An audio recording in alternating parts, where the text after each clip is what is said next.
Silakan dijawab dari Kalimantan Timur. Sekaligus kalau ada yang dari Pak Lutfi tadi sekalian yang pemohon 2, meskipun irisan dengan Ketua Bawaslu, singkat-singkat saja. Baik, terima kasih Yang Mulia. Terkait dengan pelaksanaan kebijakan bansos di masa kampanye pemilu ya yang didalilkan oleh para pemohon ini, di Kalimantan Timur kebetulan tidak ada Yang Mulia pembagian bansos itu. Kemudian kalau kita bicara soal penanganan pelanggaran di Kalimantan Timur dalam masa tahapan kampanye itu ada 14 penanganan pelanggaran yang kami lakukan yang berasal dari temuan, dan tidak ada penanganan pelanggaran yang berhubungan dengan pemilihan presiden dan wakil presiden. Semuanya berhubungan dengan DPR, DPD dan DPRD kabupaten kota.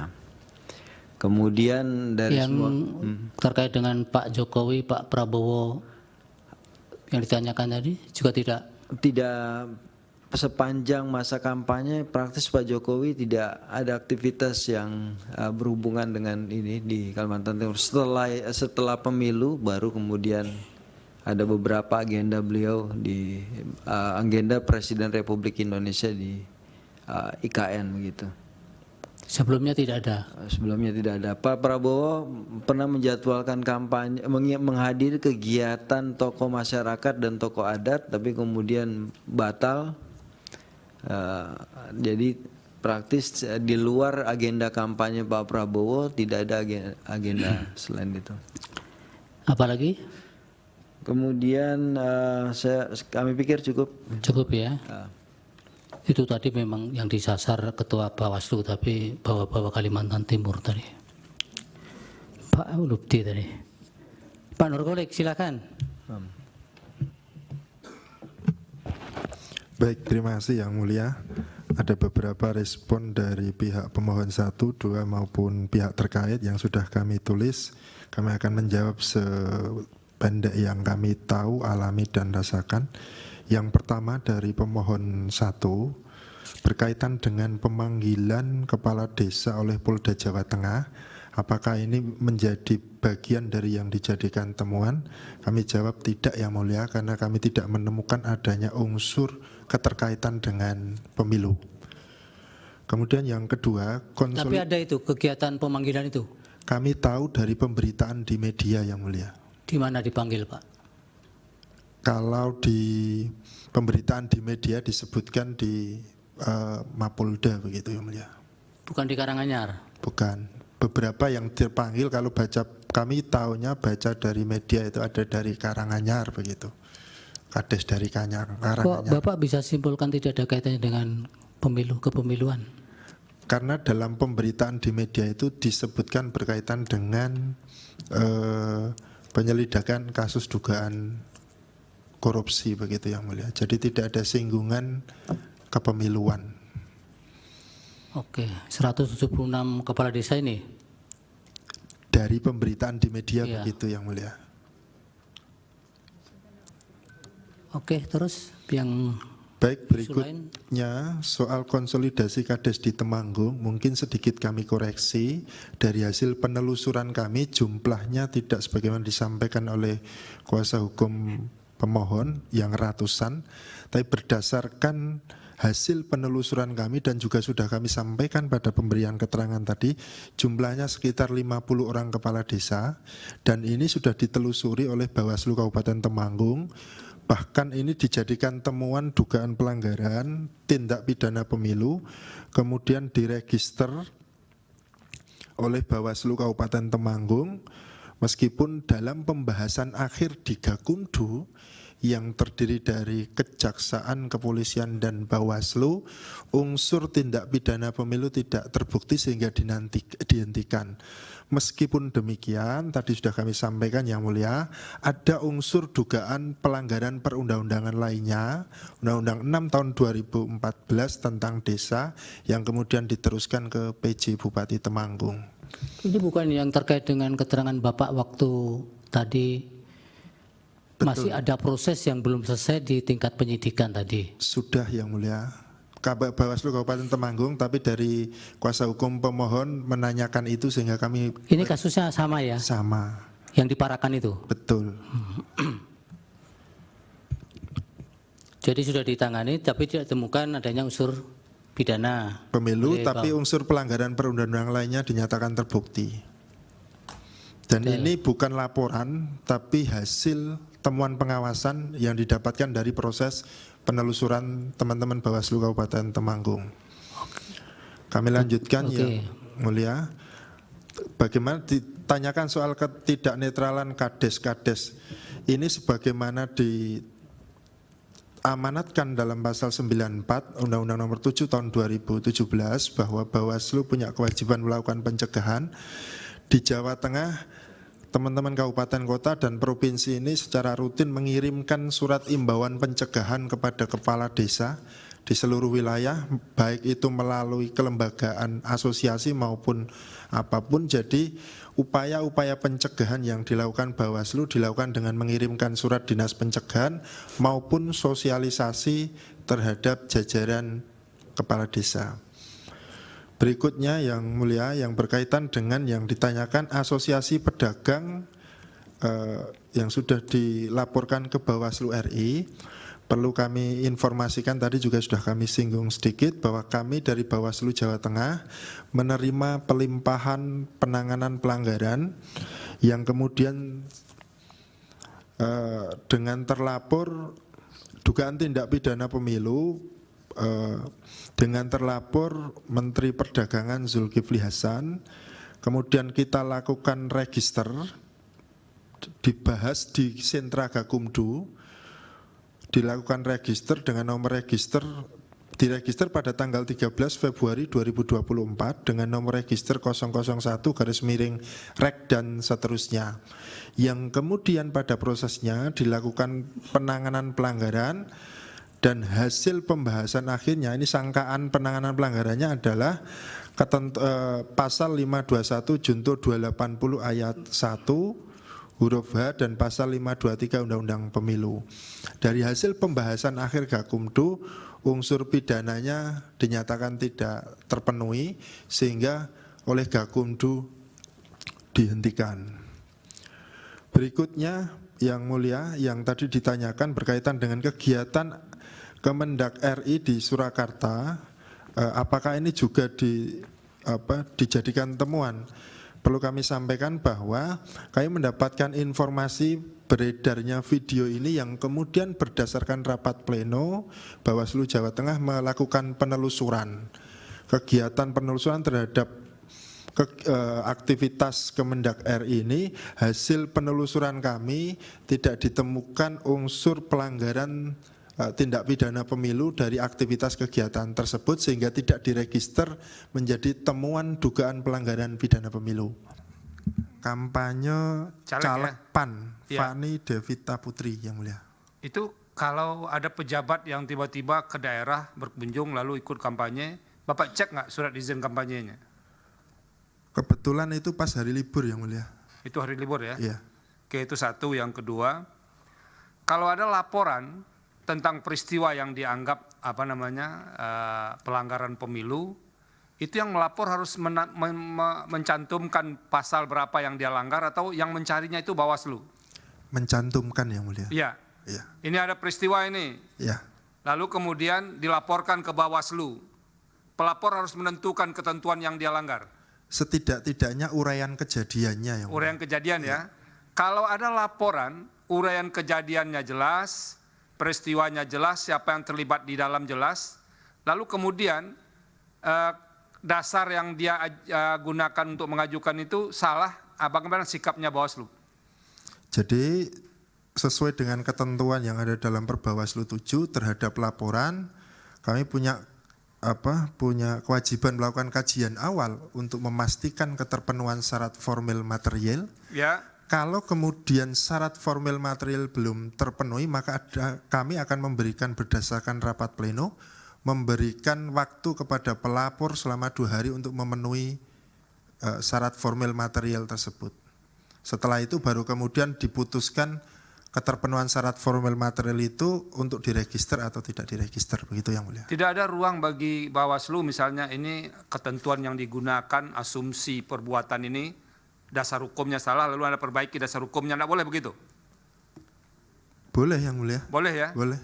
Nah, kenapa ada laporan yang menyangkut keterlibatan PJ Gubernur Jawa Tengah itu peristiwanya ada, yang penjemputan calon presiden ya. Iya. Lalu kemudian ditolak karena dasar yang digunakan oleh pemohon itu salah.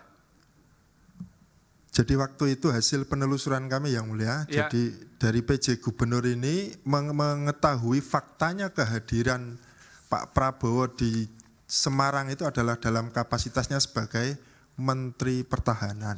Oke. Maka kemudian dilakukan penjemputan, beliau tidak memahami kalau ada kegiatan lain, jadi setelah itu kemudian dari Bandara Ayani kemudian berpisah tidak mengikuti kegiatan beliau, dan hasil klarifikasi kami dengan PJ Gubernur jadi bukan hanya Menteri Pertahanan, jadi setiap pejabat negara dari pusat yang kemudian datang ya diperlakukan sama, termasuk misalnya beberapa waktu sebelum penjemputan Menteri Pertahanan waktu itu juga beliau PJ Gubernur melakukan penjemputan terhadap Ketua DPR RI Bu Puan Maharani. Jadi itulah yang kemudian tidak ada mens rea pelanggaran pemilu, begitu yang mulia.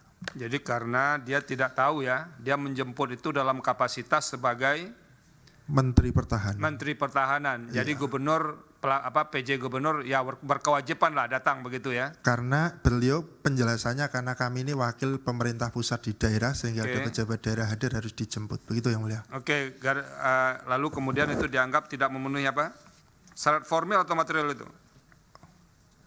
Material yang mulia. Material ya. Ya. Termasuk pasal yang digunakan salah juga ya. Ya. Oke. Makasih Pak Ketua. Pak Sahroji, singkat-singkat Pak, sudah mau Baik. Wah, Terima kasih Yang Mulia, sudah mau Ketua dan habis anggota waktunya. Majelis Mahkamah Konstitusi. Yang pertama terkait dengan kejadian di Pisangan Lama, terkait adanya video tadi yang di video adanya pembagian sembako. Bahwa terkait hal tersebut kejadiannya kurang lebih tanggal 27 Januari.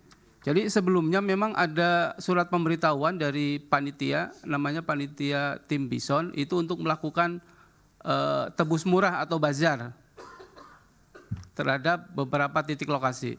Nah, salah satu titik lokasinya adalah di wilayah Pisangan Timur. Nah, kemudian sesuai keterangan dari pengawas kelurahan yang ada di lokasi, memang itu pelaksanaan bazar atau tebus murah sembako. Jadi pelaksanaan tebus murah tersebut dilakukan oleh relawan Bison yang dananya berasal dari relawan tersebut. Tidak ada pembagian amplop berisi uang, kemudian tidak ada penandatangan surat kesanggupan memilih salah satu paslon, kemudian tadi sudah ada pemberitahuan. Sehingga tindakan tersebut karena bazar juga diperbolehkan dalam metode kampanye. Yang kedua terkait dengan kegiatan tadi foto PJ Gubernur yang membagi bansos. Saya kira tadi karena kita baru informasi foto itu baru ada, kemudian tidak ada laporan terkait bansos tersebut kepada Bawaslu DKI. Nah kemudian karena tidak ada laporan, ya kita baru mengetahui. Karena terkait bansos memang kita sudah mewanti-wanti untuk memberikan surat pencegahan terkait dengan netralitas ASN, termasuk kepada PJ Gubernur. Ya, jadi seperti itu kita memang yang foto tadi Gubernur kita baru melihat hari ini. Terima kasih. ke Bawaslu ada tidak yang PJ Gubernur itu Pak Rahmat laporannya? Oh, saya tidak ada yang mulia. Tidak ada. Tidak ada.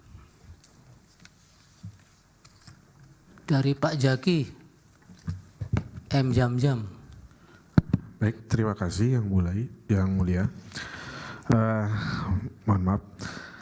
Terkait dengan kegiatan Rakerda Abdesi Jawa Barat pengawas pemilu kami, Bawaslu Kota Bandung beserta jajaran Badan Ad Hoc, Panwaslu Kecamatan dan Panwaslu Kelurahan Desa melakukan pengawasan secara langsung pada tanggal 23 November 2023 pukul 9 pagi sampai dengan pukul 13.00 WIB di Gor Citra Arena Kelurahan Neklasari, Yang Mulia.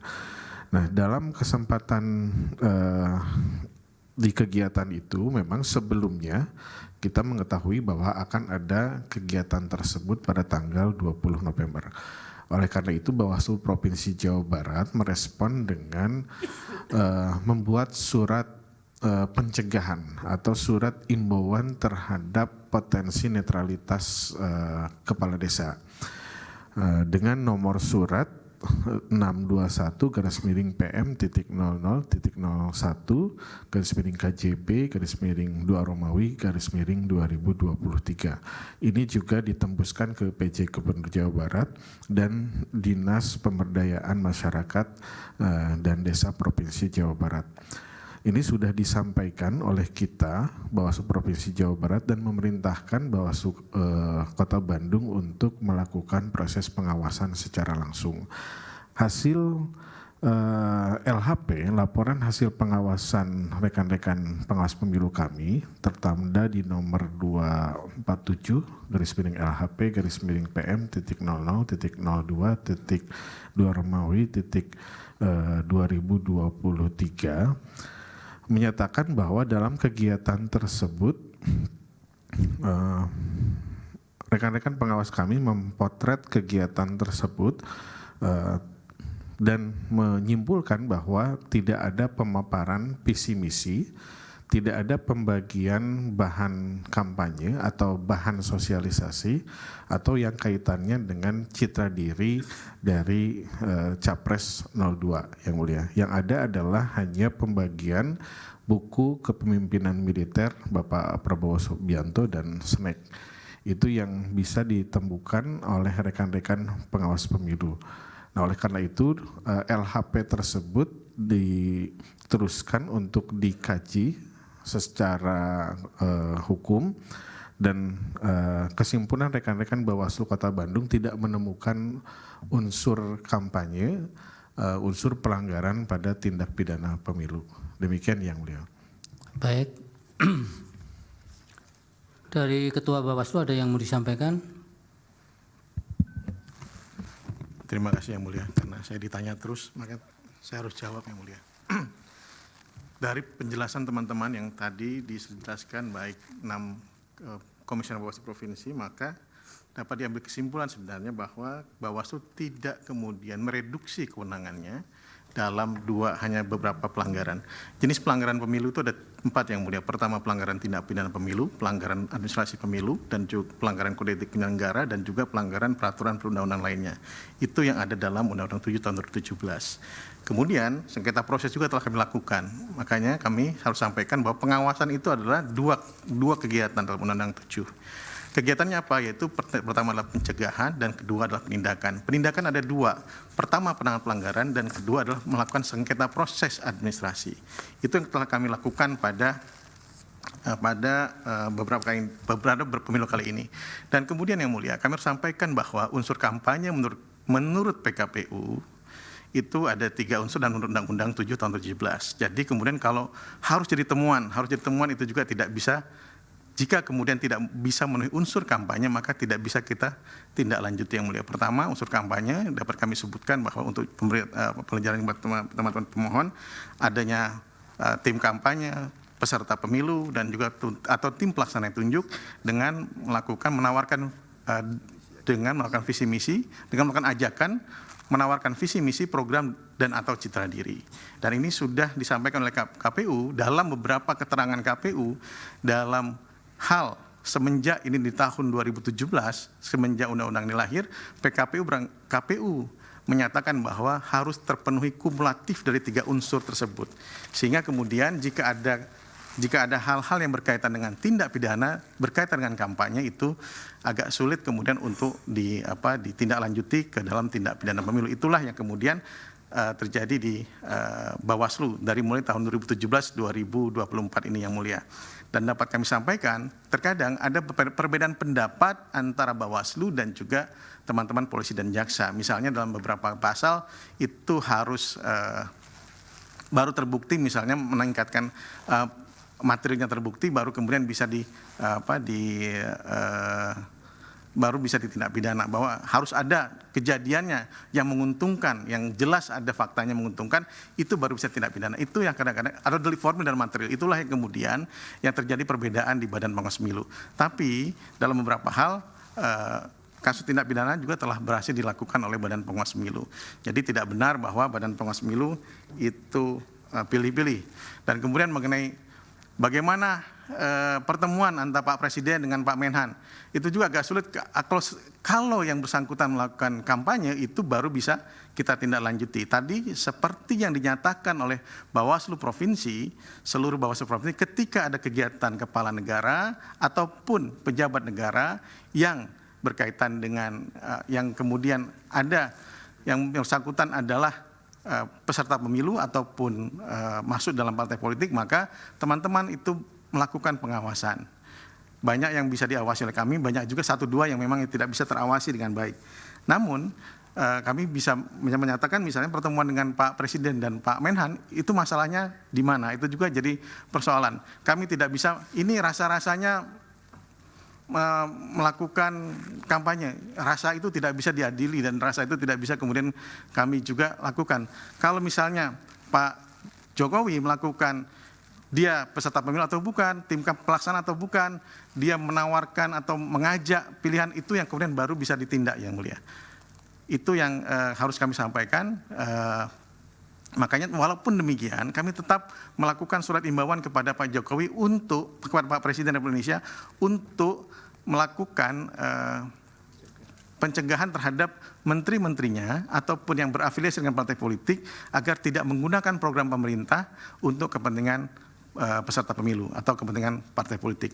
Kami sudah melakukan pencegahan tersebut, kami sudah lakukan kepada Pak Presiden, telah kami kirim surat tersebut yang mulia sebelum pada saat masa kampanye berlangsung.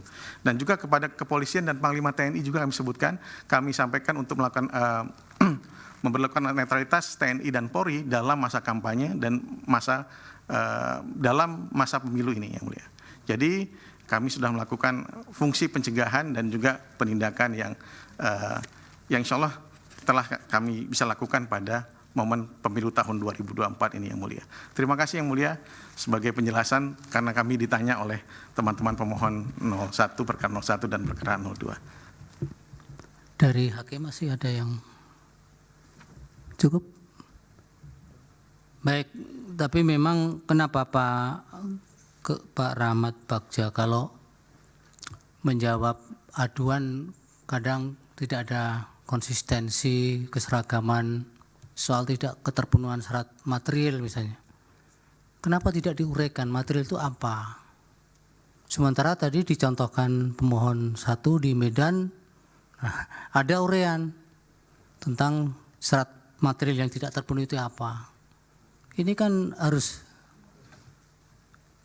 komunikasi ini kan harus dibangun antara, kalau pelapor itu kan kadang-kadang orang yang tingkat pendidikannya tidak selalu kemudian seperti yang kita harapkan.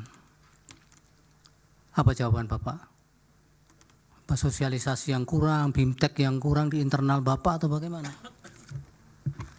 Ada mungkin juknisnya yang tidak dibaca yang mulia. Juknis itu hanya status laporan hanya tidak memenuhi syarat material ataupun tidak memenuhi syarat formil ataupun kedua-duanya. Atau kalau kurang lengkap maka akan diberitahukan kepada pelapor untuk melengkapi. Pada saat melakukan laporan, kalau datang ke kantor kami tentu akan jelaskan proses-prosesnya kepada yang bersangkutan, kepada pelapor. Kalau sudah lengkap maka kami cek formil dan materialnya. Ada misalnya laporannya tindak pidana, ini tidak memenuhi tindak pidana, kami sampaikan bahwa ini adalah tidak memenuhi syarat material tindak pidana pemilu. Itu sudah kami sampaikan. Karena di juknis kami hanya memberikan status laporan demikian yang mulia, tidak ada yang lain. Baik, Terima kasih untuk para saksi. Mudah-mudahan keterangannya bermanfaat untuk mahkamah di dalam mempertimbangkan putusan perkara-perkara ini. Silakan keluar dari ruangan.